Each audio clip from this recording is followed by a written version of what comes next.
Hello, everybody, and today we have very interesting interview and a very interesting meeting with my friend and partner, Tim van Maasdijk. He is from South Africa, from Durban. It is a town near the sea coast, and we have a lot of shipments in logistics from Durban. And today's interview will be very interesting for people who would like to know news about South Africa, for Africa, the new opportunities which Africa can bring to Russia, what kind of commodities we can buy from Africa to Russia, or what kind of commodities we can sell from Russia to South Africa. And not about only South Africa, but because you know that South Africa is like a big logistical hub for a lot of equipment and commodities which are shipped from South Africa to any other regions of Africa, and like a big hub when your cargo arrive to South Africa, and then it is has a trade to another countries. And our company and team, we are dealing together and doing business in logistics and procurement of different kind of commodities from Russia to Africa and from Africa to Russia. And we would like to share with you the opportunities that we can bring to you, and the opportunities of Africa that could be useful for Russian companies or people who would like to open African continent for themselves. Because Africa is very bright, because Africa sometimes could be risky, but Africa attracts attention today from people and companies and business from all over the world. And definitely, everybody should be in Africa by business, by tourism, etc. It will show you how it could be in another way. It is not about Europe. It is not about China. It is not about Asia. It is about something new. Okay, Tim, thank you so much for today's meeting, and thank you for your time.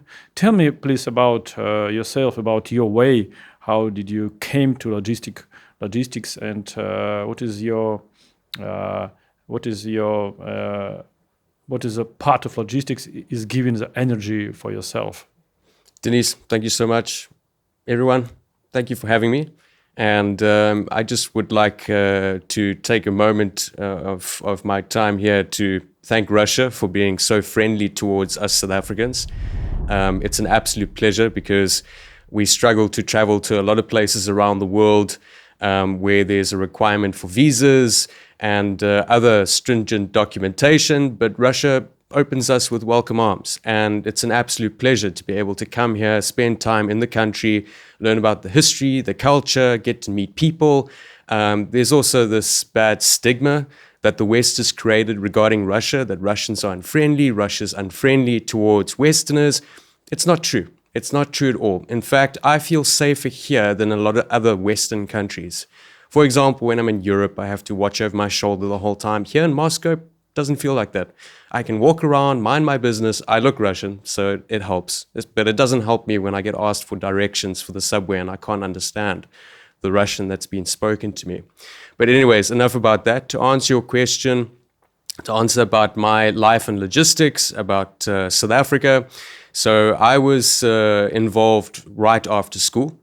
So at the age of 18, I started working for my father's company. He had a British partner at the time, Captain Richard Brookhart, and he was a very well-known individual in the South African shipping fraternity. The company itself used to be agents for Maruba Shipping Line, and Maruba Shipping Line was an Argentinian carrier. In 2010, due to the global crisis regarding the shipping industry, Maruba was liquidated. And they were taken over by the Argentine government, or whatever assets they had left.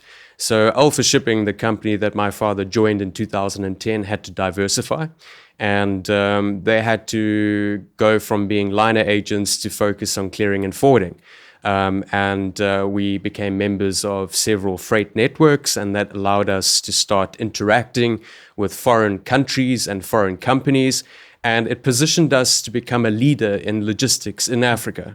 I joined the company in 2012 when I was 18, and I started right at the bottom. I was an import clerk, and I learned the ropes from the ground up.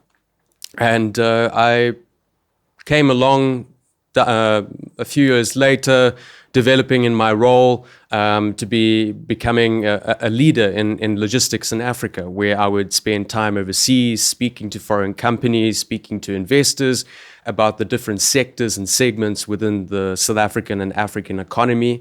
I think now is a very opportune time for investors to get involved. And I say that because with the recent happenings in the US, where they're now applying trade tariffs to countries such as South Africa, it's not conducive for our economy to continue working with partners that are going to restrict us in terms of trade, which is exactly why we need I think key word is partners. Yeah, partners. Correct. What does it mean, partners now?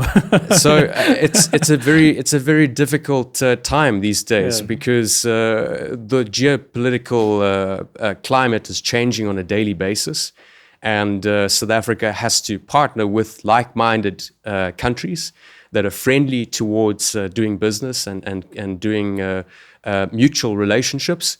Russia is a strategic partner in terms of BRICS. I read an interesting fact the other day where there's a trade deficit with BRICS and South Africa, where South Africa is focusing more on US and there's a trade surplus where they should be focusing more on Russia. So to answer your question in terms of my passion is about developing the African economy. It's also about focusing on the good things that each country has to offer.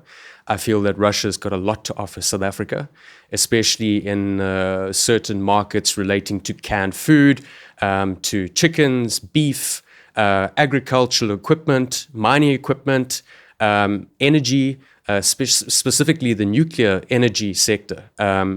Previously, a lot of countries were wary and worried about the safety associated with nuclear energy, but Russia's a global leader. Yeah. Russia's one of the best in the world when it comes to nuclear power stations and even recycling nuclear waste once it's gone beyond its lifespan. And I think that this is something very exciting for Africa where, for example, in South Africa, we have something called load shedding. Basically, we're a country that's gone through our own challenges over the years, where we had apartheid, where there was a segregation between white and black people. And in 1994, Nelson Mandela took the presidency and he tried to change it. But obviously, the new government doesn't really invest a lot of money into the energy sector. And we face now with something called load shedding, where basically a lot of regions have forced blackouts on a daily basis. It's a little bit more stable now, but for a number of years it impacted businesses because we had to rely upon power packs and inverter batteries and solar power at our own expense in order to keep the lights on.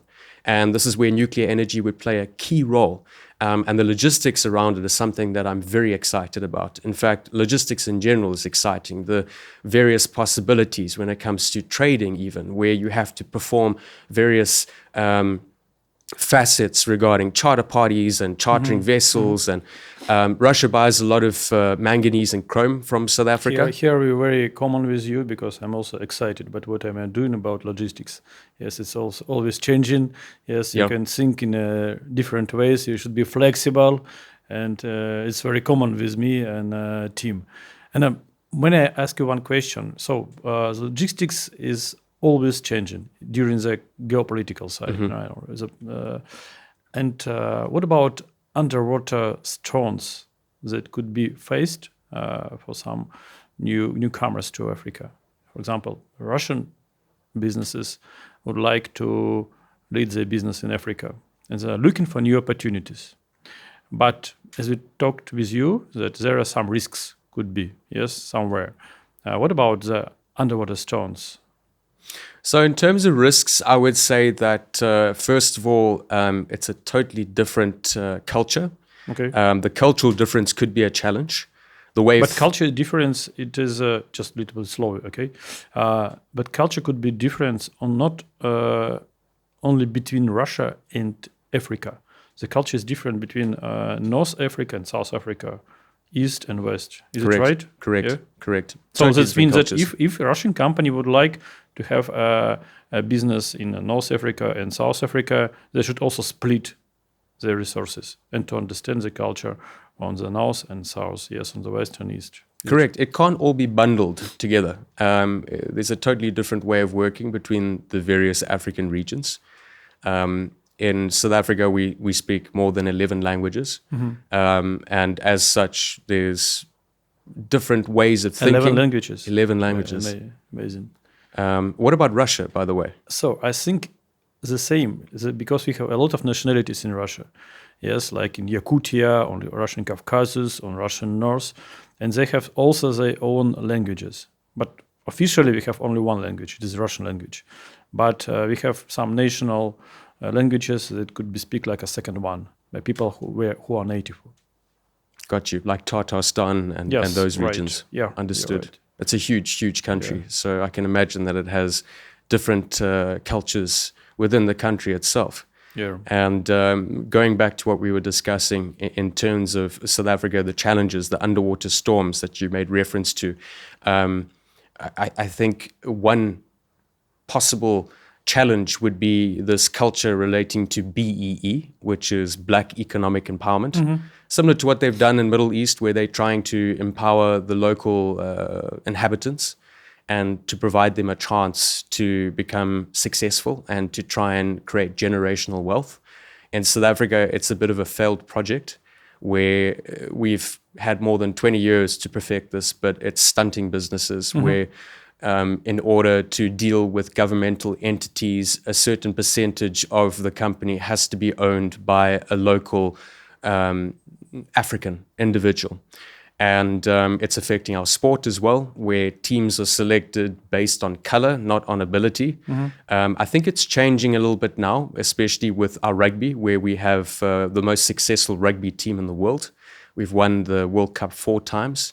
And that's all due to our coach, Rassie Erasmus, who's taught businesses and people alike that black and white can work together. And I think now is a good time for the youth to take control and to work with other like-minded cultures, Russia being the main one in focus. For example, I'm engaged to a Russian. And when I tell people in South Africa that my fiance is Russian, they're always like, wow, this is so cool. Do you speak Russian? Do you drink vodka? We want to go to Russia. We want to visit Russia. And there's this awe because of what happened during the Cold War, where information was kept away from the West. I heard that some kinds of vodka already on the shelves of retail stores in South Africa. Not true. Not true. So I think you need to say yes, because our president said that it is on the shelf. Yes. Yes. Yeah. There's one that's made under license that is of Russian origin. Okay, interesting.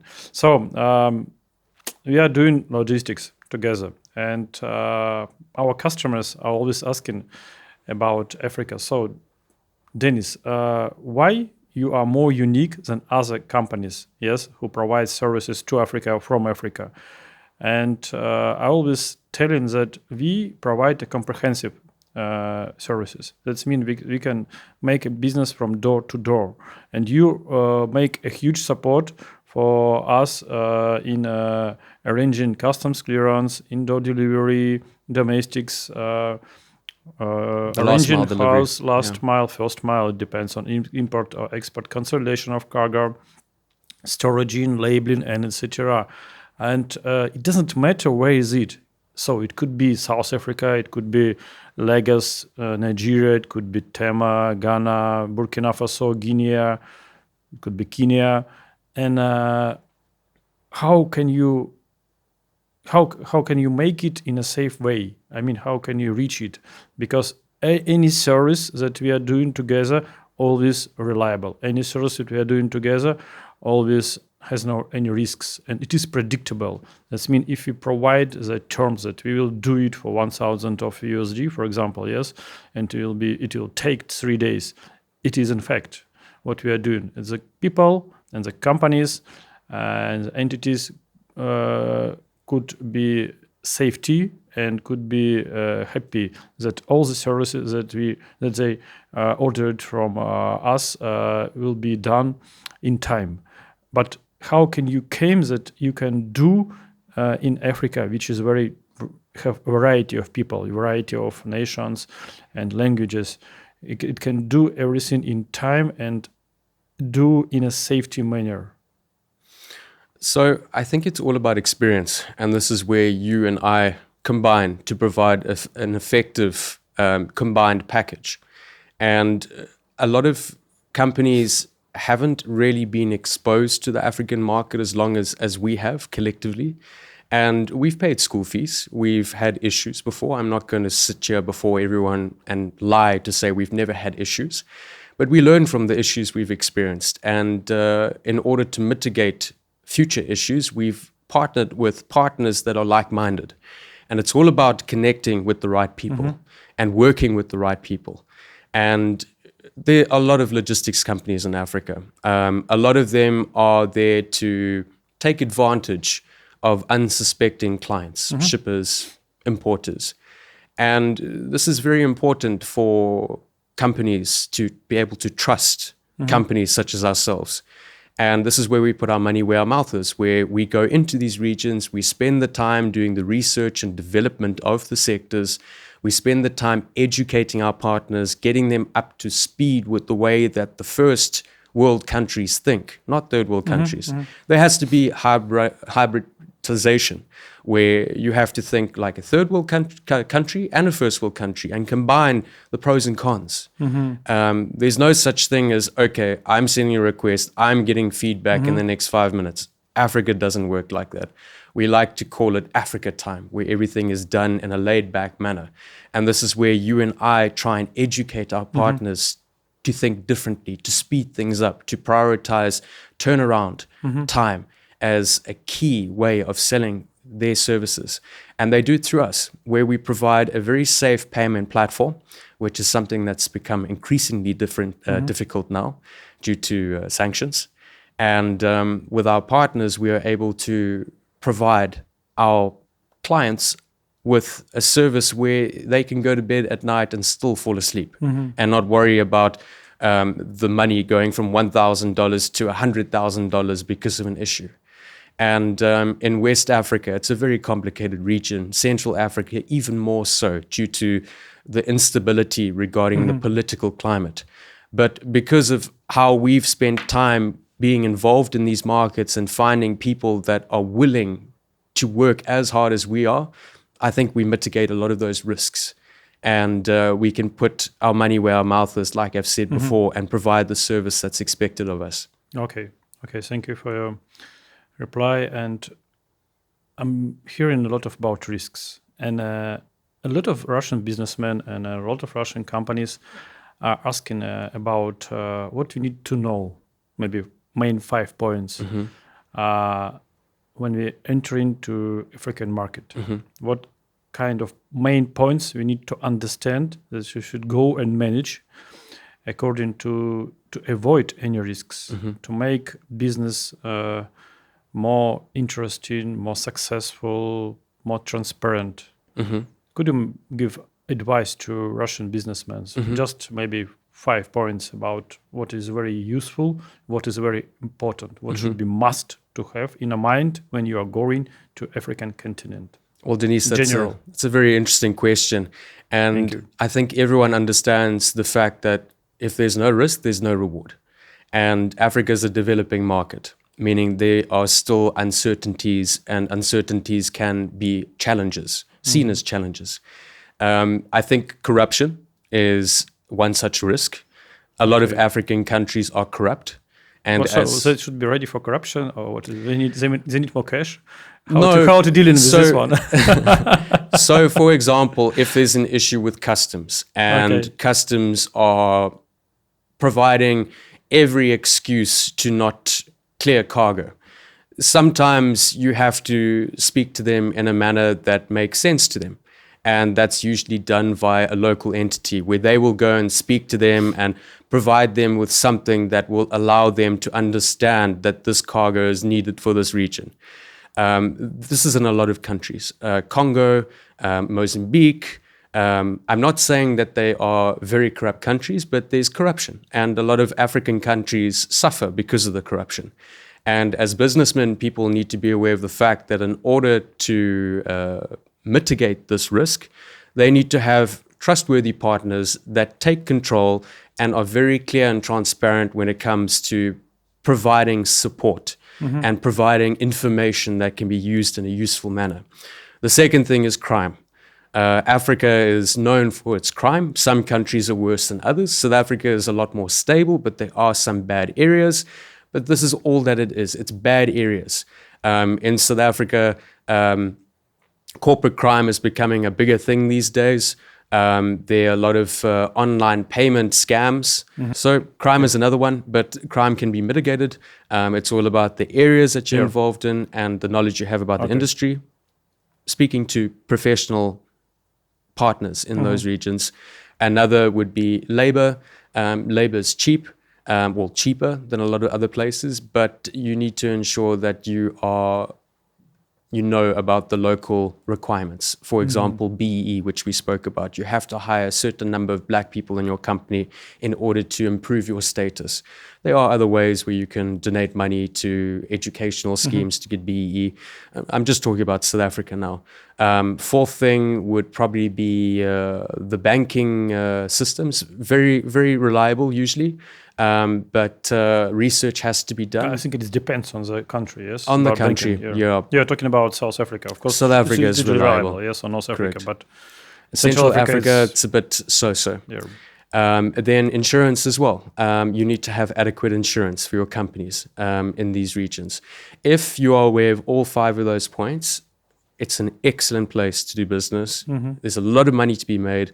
There's a lot of various sectors, and this is why people should do a little bit more research about it. That's very good. So just to recap, crime, corruption, labor, then banking. The fifth one is education. Education. Yeah. Okay. So there is if you would like to avoid, this is 5 issues, you need to have a reliable partner in Africa. So we are doing with a team reliable services in logistics, in procurement, not only in South Africa, but on the whole African continent. And you are welcoming for business with your business to Africa, and this is a very good market. I've heard that Africa, the whole African continent, is more than 300 millions of people of the middle class, and it is growing in a huge. It's growing from year by year. Is it right? Yes. Well, it's growing. I don't know the exact figures, but I know that the middle class is key to the continent growing economically. Okay, and so we have business with you. So we are doing business with you already more than 2 years, and you are always visiting Russia.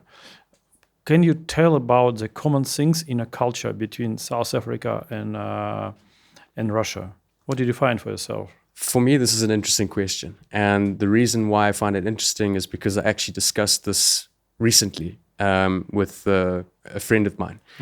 And Russia is very family oriented. South Africa is very family oriented. Family is important. And in Russia here, the culture is very important as well. Similar to South Africa, where we view culture as being extremely important to who we are as people. Then our way of thinking in terms of ensuring that we live healthy lifestyles. I think Russia is very similar in that sense, where we prioritize good food, sport, being outside, nature. All of these things are very similar to South Africa. Interesting. And what Africa can bring to Russia? I mean, it's not about commodities. It's maybe about some traveling. It could be about some culture. Just tell a couple of points about each field. So I think traveling is an interesting one. I think there are a lot of South Africans that want to travel to Russia, but it's quite difficult for them to do it. Is it safety? Safe for Africans to travel to Russia? Yes, safety. Very for safe. people, I mean, not for animals. No. Extremely safe. Extremely I safe. think Africans would feel more safe in Russia than back in Africa. It's just there's no longer direct flights between Africa and Russia. Well, I think Ethiopia offers a flight yes. Ethiopian from Airways. Addis Ababa to Moscow. But in terms of South Africa, Aeroflot used to offer a flight to Johannesburg, no longer. I think So does this mean any family with a kids could visit Africa? Yes, it could be safety for them. 100%. Like I said, it's all about the areas. So if you're visiting popular touristic areas, it's very safe. If you want to visit informal settlements, you can arrange tours with registered tour guides. I think the important thing here is to register with, well, to use a registered tour guide when it comes to visiting African places. For sure. Yeah. You should have a tour. Yeah. Okay, well, a culture. Culture, extremely diverse in Africa. In Russia, it's diverse as well. And I think both regions have a lot to offer each other. Yeah. It's another common point. It's another common point, correct. Yeah. And food, I think, is a very cool thing for people to also understand. The various soups that Russia has, the various dishes that Africa has. Different regions have different foods, and it's very important for people to partake in the sharing of culture. Okay. And you know, when I was in Africa first time, everywhere in Africa, people are smiling to you. Yes, they're very welcome. It's also not like Russia. It could be different. Yeah. It's always welcoming you. It is they are really friendly. It's really it's like a habit. Yeah. No, I think it's just very warm people. Warm people. They come from a warm climate. Because of a warm climate, correct, hot weather. Correct. They come from a warm climate. They're very open people, very giving in a way. I think there's a lot that Africa and even CIS region can offer each other. And I think it's about just working together more. The governmental sectors need to work together more. The private sectors need to work together more. There's a common interest. And with US pulling out in terms of US aid, there's a lot of opportunities for Russian businesses to get involved to replace those US businesses. Payments, like I said, are an issue, but there's always a way of receiving payment in the form of minerals or commodities such as gold. And there's a huge amount of ways where people can protect themselves financially and obviously physically as well when it comes to the safety side of things. Interesting. And what kind of commodities Africa could offer to Russia? Well, I mean, for example, the world is now turning towards electric vehicles, and EV vehicles rely on lithium batteries. Lithium is a commodity that's exported in large quantities from Africa, cobalt as well, which is used in batteries. Russia's big into their steel manufacturing. So chrome and manganese are two very big commodities that are moved from Africa to Russia. Russia imports a lot of chrome and manganese for the ferroalloy industry. Then the agricultural sector, bananas, citrus, Kusvil and a few other stores actually buy from Africa. And a lot of the foods that are put on the table here are actually African-based foods. Kenya is a huge exporter of legumes and fresh produce, not only to Russia, but to UAE and India as well. So I would like to consider Africa as the breadbasket of the world, where everything is there. Everything is there for the taking. And I heard about some construction points and some machinery from South Africa, which are made in South Africa. Yes, Bell Equipment. They are a prolific manufacturer of underground mining machinery. Which is very popular now in Russia. Very popular. Not now, during all history. Well, with Caterpillar having sanctions on Russia, it's definitely a company that could have something to offer. Okay. I'm probably speaking out of turn here because I haven't spoken to Bell Equipment about their focus on the Russian market, but I don't see it being a problem, provided it's done properly. Okay. Other manufacturers as well. It's also a transshipment hub as well.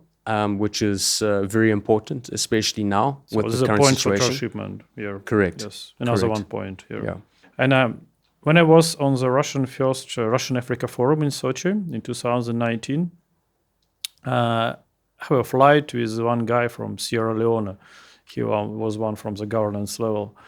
And he told me that Africa, the problem of Africa, the most issues in Africa is from the people. How can you comment this? Easily. his phrase, yeah, They're voting for corrupt governments. yeah, And they're the ones to blame because they're keeping these governments in power. Whereas if they prioritized education and they were educated, they would be able to take control themselves and decide for themselves in terms of who should be calling the shots and who should be in power. And I think this is very important because a lot of these governments, they take and they take and they take and they take and they don't give back. And it's only the educated people in Africa that see this.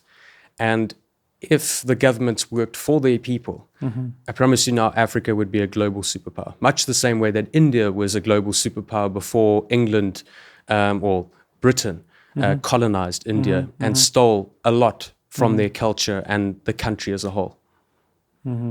Interesting. Yes, I think to understand the main reason is very important when you have you have attention to have a business in Africa. Correct. You need to understand the way that people think. So we are doing business between South Africa and Russia during last 2 years a lot. And what did you find for yourself? Why Russian companies are not going to Africa? What is a stop for them? I think bad experiences that they've had. Like we said right at the beginning, we spoke about partnering with the wrong partners that aren't prepared to go the extra mile or work in a manner which assists Russian companies. I think there's a huge market, especially for KAMAZ trucks, especially for public transport systems. The railage sector is something that Russian railways could get involved in. There's huge potential. And it's just a case of people waking up and realizing that there's tremendous opportunity and actually getting involved and physically going to see the opportunities themselves, physically speaking to companies like ours where they can just pick up the phone and ask us, hey, Denis, what are the pros? What are the cons? Can you get Tim to come and chat with us? And that's all it takes is a simple phone call and just questions that need to be asked about how can they grow their business models outside of Russia. I mean, now Russia has suffered quite a bit in terms of the sanctions, and they've had to rely on friendly countries to assist. And South Africa is a friendly country. Very friendly country. And the reason why is because during apartheid, Russia assisted the black government, and they were the ones that helped the black people, and they haven't forgotten. They haven't forgotten that Russia was there to help them when they were at the lowest of lows. And there's a favor that needs to be repaid in their eyes. And this is why they're waiting with open arms for businesses, for companies that are willing to get out of their comfort zones and step into a new market and to speak with people that can benefit their businesses in ways they cannot even imagine. And I'm not just saying this because I'm trying to promote Africa because I'm African. I'm saying this because it's the truth. And there's a lot of things that we've sat here and discussed, which could be seen as controversial. But like we said right at the outset, we want people to see things for what they are without blinkers. Yeah. So that's mean if you'd like to avoid any risks or issues, you need to have business and deals with right person. Correct. Transparent person. And here today is a correct person, Tim, and correct person, Denis. Tim, what would you like to say, just in general, maybe not so long, yes, just in brief, for Russian businessmen and for Russian people about Africa, how to attract them to go to Africa, to have some businesses, to visiting, for traveling, for maybe some cultural purposes? I think this is where you and I need to go to Africa. And I think you and I need to go and speak to the various industries, not just the logistical sector, but to speak to the manufacturing sectors, to speak to the agricultural sectors, to find out from them, what do they need, what do they want, what can they provide? And then for us to speak to the Russian sectors as well, and to put the two in contact with each other directly. So we want to act as the pipeline, the conduit, where Russian business and African business can flow without any interruptions. Yeah, sure, there'll be some underwater storms here and there, but this is where you and I play a key role in changing the mindset that people have that Africa is a big risk, and we don't want to go to Africa because we don't want to get taken hostage or my phone stolen or wallet stolen. Like I said, it all depends on the area you need go to to. focus on positive. Correct. Focused. Correct. It's very good reply because, you know, here in this studio, I covering a lot of topics about human resources, about strategic, about logistics. Today is about Africa a lot, but in the end of our dialogue, of our interview, we're always talking regarding the dialogue. When you have a dialogue with your counterparty, with your country, with your partner, with your friend, it always will get you more benefits once you don't have any dialogue. Yes, and so as more as dialogue will be, as more as conferences and exhibitions will be with participation of Russian and African countries and people, it will support new businesses. It will support more good, friendly connections of companies, businesses, and people. So thank you so much, Tim, for today's interview and meeting. It's a pleasure for me to have time with you, to have business with you. So we are working with Tim for more than 2 years already, and we are doing a lot for developing of Russian business, Russian country, and South Africa business in South Africa countries. So we are like two ambassadors of two big friendly countries in the world, and hope everything will be successful in our future. And we are telling you that it is in fact when you have a good partners and reliable partner in any country in the world, your business will be safe. Your business will be in a good hands, in the hands of Tim and me. Thanks, Thank you. Denis. Thank you. Thank you.